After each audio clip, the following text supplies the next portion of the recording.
प्रदेश के मुख्यमंत्री शिवराज सिंह चौहान का शनिवार को बदनावर क्षेत्र का एक दिवसीय दौरा जिले को अनेक सौगातें दे गया।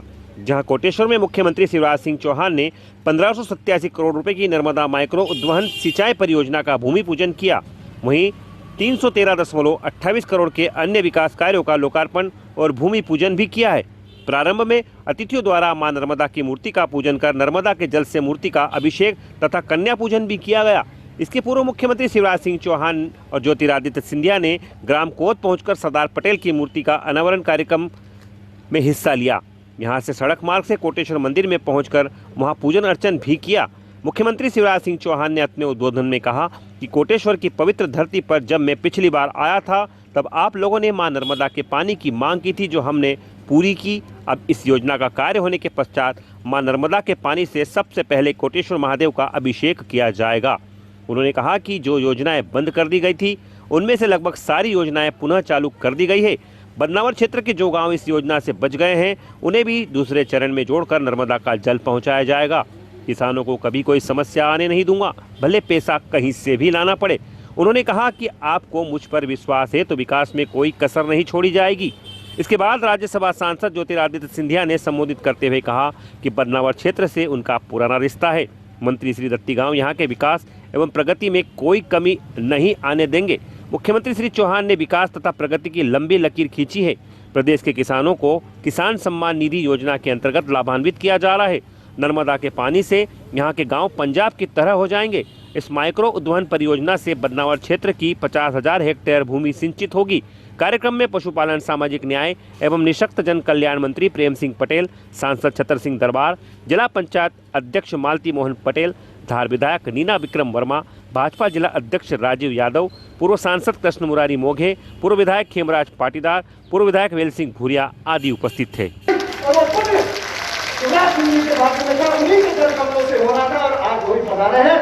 नर्मदा का जल हमारे बीच में लेके आए। मैं उन्हें उनका आभार व्यक्त करता हूं और उनके लिए सबसे कहता हूं कि दुआ करो नित्य निरंतर, वो स्वस्थ रहे, मस्त रहे, कार्यरत रहे और इसी प्रकार से आजीवन जनता की सेवा करते रहे। और ये चुनाव सिर्फ उस बात का है कि हमें शिवराज सिंह जी को और इसी तरीके से काम कर देने के लिए, आपकी सेवा कर देने के लिए यहाँ रखना है। आपका ही रहूंगा जिंदगी की आखिरी सांस तक। एक एक का चेहरा मैं देख सकूं और आप भी मुझे देख सके मेरे भाई और बहनों, क्योंकि ये बदनावर की क्षेत्र की मेरी परिवार की जनता है जो यहाँ समस्त उपस्थित है। मेरे पास में खड़े हुए आपका विधायक केवल नहीं,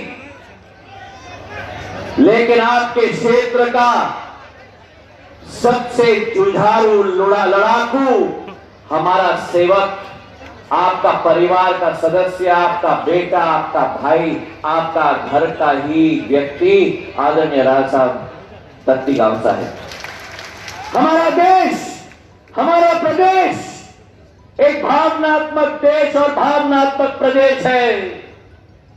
कूटनीति कभी कभी चल जाती है लेकिन लंबी नहीं चलती।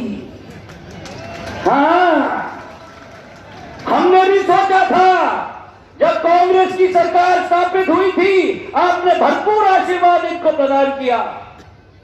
हमने सोचा था कि सड़कों की अंबार आएगी बदनावर में, और केवल बदनावर में नहीं, समूचे धार में छतर सिंह जी बैठे हैं, नीना जी बैठी हुई है।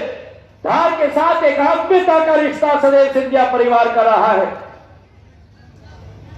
हम व्याकुल थे विकास के लिए, प्रगति के लिए, जो शिवराज सिंह जी ने अपने 13 साल के कार्यकाल में एक लंबी लकीर खींची थी विकास की और प्रगति की। लेकिन वो जो जोड़ी है ना, समझ गए?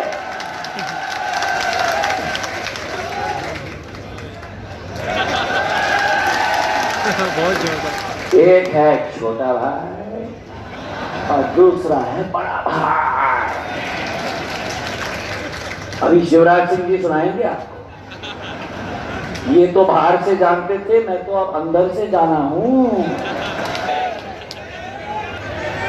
मध्य प्रदेश के अत्यंत लोकप्रिय नेता बड़ी देर भई में मिलाला, कहां फंसे थे दुष्कर्म में। छोटे भाई बड़े भाई के चक्कर में पड़े थे, लेकिन जिनके कारण फिर से मध्य प्रदेश में भारतीय जनता पार्टी की सरकार बनी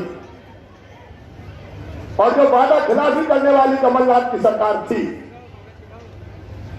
उसको धूल चटा के सड़कों पे ला दिया। हमारे नेता आदरणीय ज्योतिरादित्य सिंधिया जी दोनों हाथ उठा के ताली बजा के स्वागत किया। उद्योग मंत्रालय प्रदेश के लिए भी और बदनावर के लिए भी इतने जल्दी 20,000 करोड़ रुपए के निवेश की मजबूत योजना बना के मेरे सामने प्रस्तुत करने वाले आदरणीय राज्यवर्धन सिंह दत्ती गांव जी का भी चिंता मत करना। नर्मदा मैया का पहला फेस आया है, जो गांव रह गए उन गांव में भी दूसरे फेस में एक पूरा हो जाने दो, कहीं से भी पैसे लाएंगे उसको भी प्रारंभ करेंगे। अरे एक चीज कांग्रेसियों को समझ में नहीं आ रही। मुझे एक वरिष्ठ कांग्रेसी ने पूछा, मामा पैसा कहां से ला रहा है ये, क्या कोई खजाना हाथ में लग जाए? क्योंकि हम तो जाते थे तो कमलनाथ कहते थे चलो चलो चलो चलो, पैसा ही नहीं है, पैसा ही नहीं है, खजाना खाली है, मामा लूट ले जाते। अरे कोई औरंगजेब का जमाना था तो मामा लूट ले गया। लेकिन उनके दिल में दर्द नहीं था। फसलों का नुकसान हो, किसान मुसीबत में हो, कष्ट हो, बताओ कभी आते थे कमलनाथ देखने? अरे आते थे क्या? हमने पर किसान का एक आध बात तो चले जाओ ना, किसानों के खेत में देखे आओ। बोले हम नहीं जाते, हम तो यहीं से बैठ के देख लेते हैं। अरे मैंने कहा तेरी प्यारी प्यारी सूरत को किसी की नजर ना लगे भैया, एक आध बात तो चले जाओ, ऐसे कहीं पता चलता है? बोल नहीं हमें तो पर्दे में ही रहने दो। कहां से इनके पास पैसा ही दर्द है नहीं दिल।